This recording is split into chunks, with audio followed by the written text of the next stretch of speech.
લોકસભાની ચૂંટણીના પડઘમ વાગી ચૂક્યા છે અને હવે મતદાનને ગણતરીના દિવસો બાકી છે, ત્યારે ભાજપ યુવાનો થકી મતદારો સુધી પહોંચવાનો પ્રયાસ કરી રહી છે, જેના ભાગરૂપે યુવા મોરચાના અધ્યક્ષ ડોક્ટર પ્રશાંત કોરાટની ઉપસ્થિતિમાં બેઠકનું આયોજન કરવામાં આવ્યું હતું। ભારતીય જનતા યુવા મોરચા દ્વારા નવસારી લોકસભાની આજે યુવા મોરચાની બેઠકનું આયોજન કરવામાં આવ્યું છે।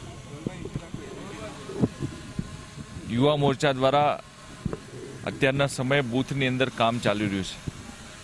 યુથ ચલા બૂથ અંતર્ગત નવા યુવાનોને, નવા મતદાતાઓને ભારતીય જનતા પાર્ટી તરફી, મોદીજી તરફી, કમળ તરફી મત આપવા માટે થઈને યુવા મોરચાના કાર્યકર્તાઓ બૂથની અંદર જવાના છે। નવસારી લોકસભાની અંદર પ્રદેશના અધ્યક્ષ આદરણીય CR પાટીલ સાહેબ ભારતીય જનતા પાર્ટીના ઉમેદવાર તરીકે ચૂંટણી લડી રહ્યા છે।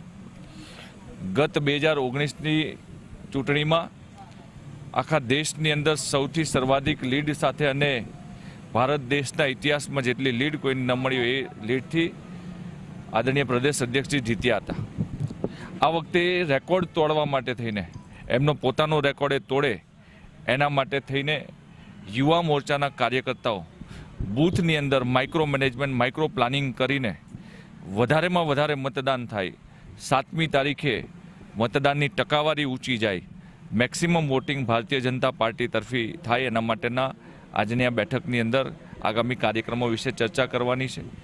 યુવા મોરચાના કાર્યકર્તાઓ જે રીતે પ્રદેશના અધ્યક્ષશ્રીએ પેજ સમિતિનું ગઠન કર્યું છે, એ જ રીતે યુવા મોરચાના કાર્યકર્તાઓ માય બૂથ 30 યુથ એટલે કે 35 વર્ષથી નીચેના યુવાનોને આઈડેન્ટિફાઈ કરી એમને સંપર્ક કરીને આગામી સમયમાં 7મી તારીખે મતદાન વધારે કરાવે એના માટેનું કામગીરી એમને સોંપવાની છે।